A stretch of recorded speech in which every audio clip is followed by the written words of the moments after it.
Okay, so imagine you're at a family reunion. Your grandfather is there. Your great-grandfather is there. Your great-great-grandfather is there. Now keep going. 9 generations of your family, all alive, all at the same time. That was just a regular Tuesday for the first families in the Bible. And today, we need to talk about it. You know how we say someone lived a full life when they reach 90? The people in Genesis would have looked at a 90-year-old and said, "Aw, the baby, still so young." Because in Genesis, 90 years old was basically just getting started. Let me read you these ages from Genesis chapter 5. And I need you to keep your jaw off the floor. Adam, the very first human God ever created, lived to be 930 years old. 930. That is not a lifespan. That is a whole civilization. His son Seth, 912 years. Just casually. Enosh, 905 years. Kenan, 910. Mahalalel, 895. These people were not playing. Jared was really out here living 962 years. At what point do you just get tired of birthday cakes? Then we have Enoch.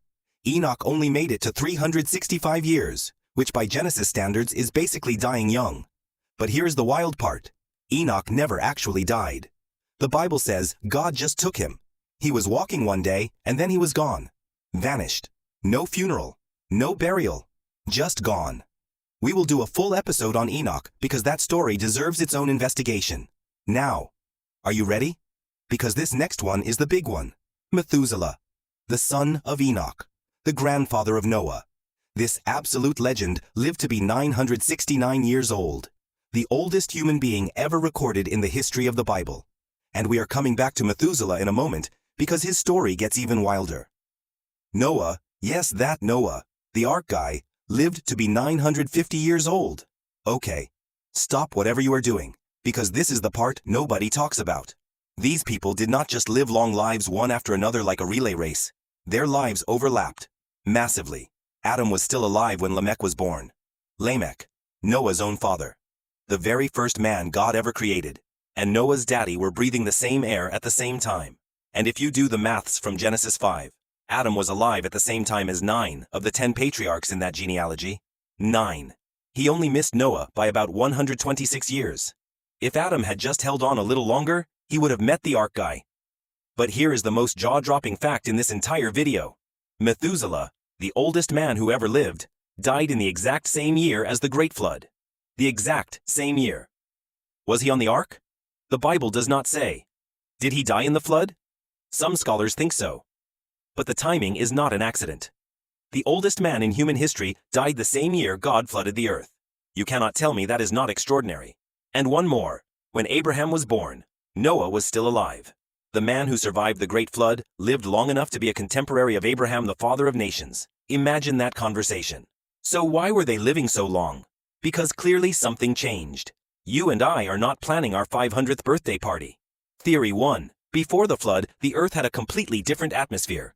A water canopy surrounding the planet filtered harmful radiation and created perfect conditions for human longevity.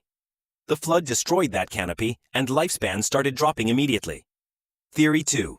Genetics. Adam and Eve were created perfect. No mutations. No generational disease.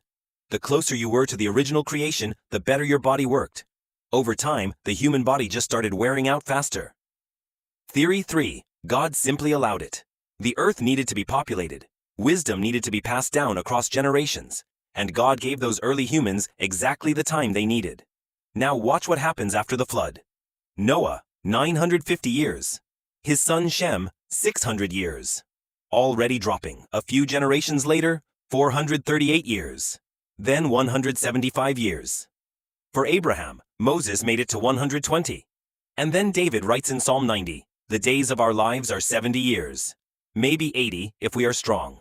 70 to 80 years. Sound familiar? In just a handful of generations after the flood, human lifespans collapsed from nearly 1,000 years to exactly where we are today. So why do you think they lived so long? Was it the atmosphere? The genetics? God's design? And why did it all change after the flood?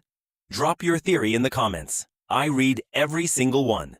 And some of you in the comments are honestly more interesting than the video itself. If this blew your mind, smash that like button and subscribe. Because next week we are diving into a story that will make today look mild. Trust me on that one. I'll see you beyond the Sunday school.